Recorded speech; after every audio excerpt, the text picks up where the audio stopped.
Bonjour à tous et bienvenue dans cette nouvelle vidéo où on va parler d'un oral tombé à l'ENS en filière PC en 2025. C'est un oral que j'aime beaucoup, qui est assez classique et dont la solution, vous allez voir, est assez courte et élégante. Donc c'est pour ça que j'avais envie de vous la présenter. C'est un oral qui est accessible dès la L1, dès la sup, parce que ça fait appel à des variables aléatoires à valeur dans un espace fini et les polynômes, d'accord ? Donc il y a des très bons réflexes à avoir. Tiens, il y a l'inspecteur qui est là. Donc il y a il y a des petits réflexes qu'on peut avoir dans ce genre d'oral, d'accord? Salut Sésame, tu dis bonjour. Le petit Sésame qui est là.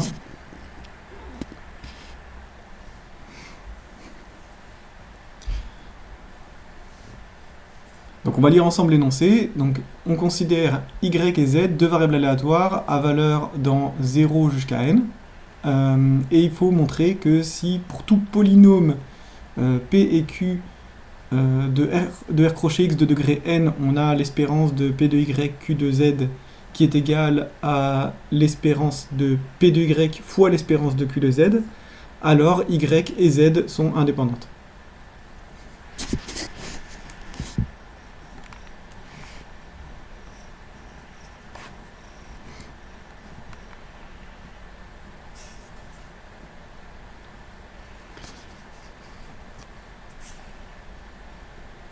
Voilà, donc je vous recommande de réfléchissez par vous-même d'abord avant de regarder les indications, puis la correction.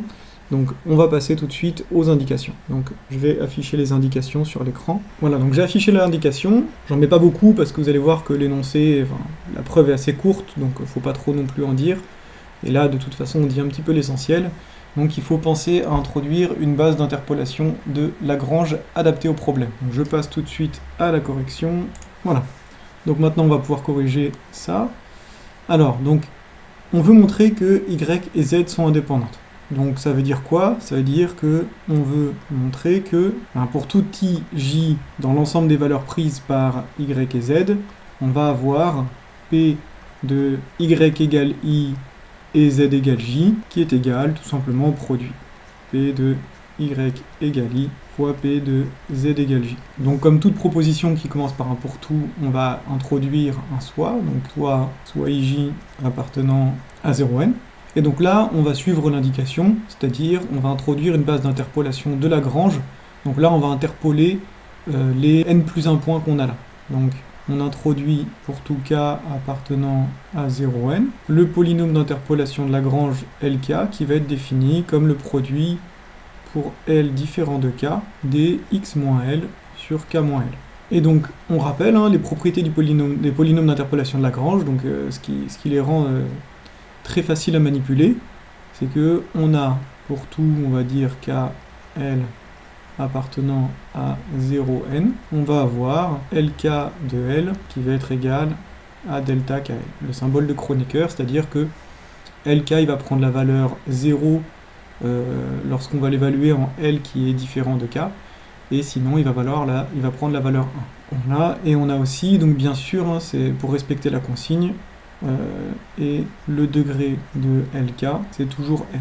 D'accord. Donc bon, on a des propriétés supplémentaires, par exemple, on parle de base d'interpolation de Lagrange, c'est-à-dire que là, comme on a interpolé en n plus 1 point, ça va nous faire une famille libre dans tous les cas, et comme on a une famille libre de n plus 1 vecteurs de Rn crochet x, en fait c'est même une base de Rn crochet x.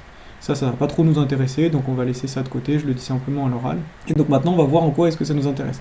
Donc on se doute bien que on va évaluer les LK, on va regarder ce que c'est la variable aléatoire LK de y et LK de z, et on va voir ce que ça va nous donner. Donc une petite parenthèse, pourquoi est-ce qu'on pense aux bases d'interpolation de Lagrange? Ça c'est vraiment, on va dire, l'intérêt de cet exercice plus qu'autre chose.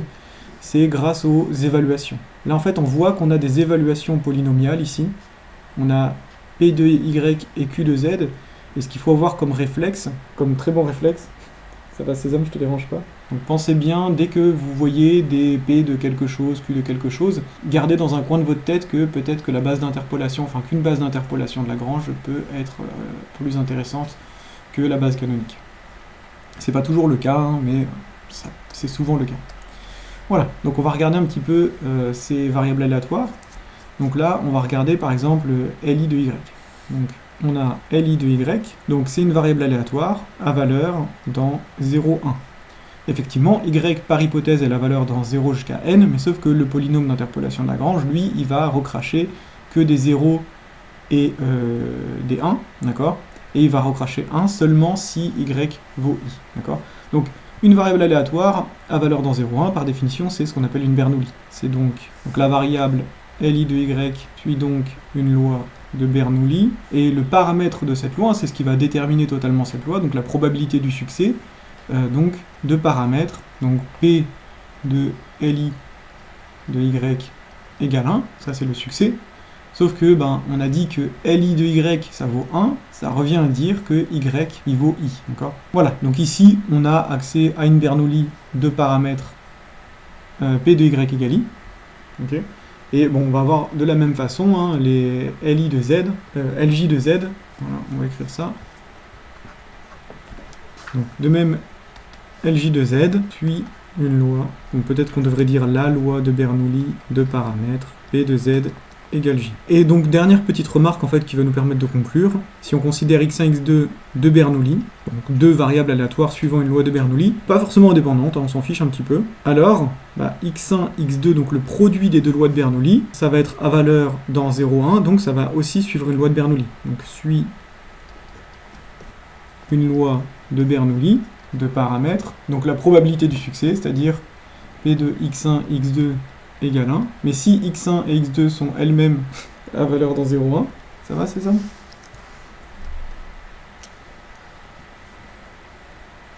Donc si x1 et x2 sont elles-mêmes à valeur dans 0, 1, ça veut dire que la seule façon que x1 x2 vaillent 1, c'est que les deux vaillent 1. D'accord, donc c'est P de x1 égale 1, inter x2 égale 1. Et bien sûr, si on n'a aucune hypothèse sur l'indépendance de x1 x2, on ne peut pas le séparer, mais c'est exactement le but. Donc maintenant, c'est simple, hein.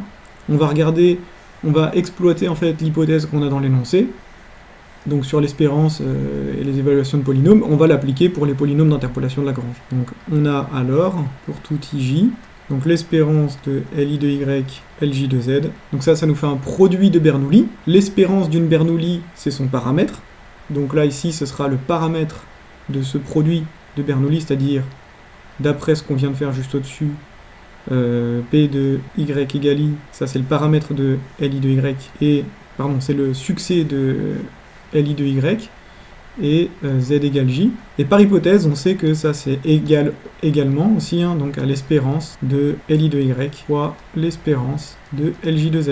Et encore une fois, puisque ce sont des Bernoulli, et ce sera leur paramètre. Donc le paramètre, ce sera y égale i, et là ce sera z égale j. On a bien ce qu'on voulait. Donc y et z sont indépendantes. Voilà, donc pour conclure, je vous ai mis en fait d'autres petits exercices issus d'autres banques de concours. Donc là, vous voyez, on vient de faire un exercice ENSPC. On a du MINPON PC qui ressemble vraiment très beaucoup à celui qu'on vient de faire. Et je vous ai mis des exercices dans d'autres domaines, dans d'autres filières. Par exemple, on a un oral MINPON Psy là, donc, qui fait appel à des espaces euclidiens.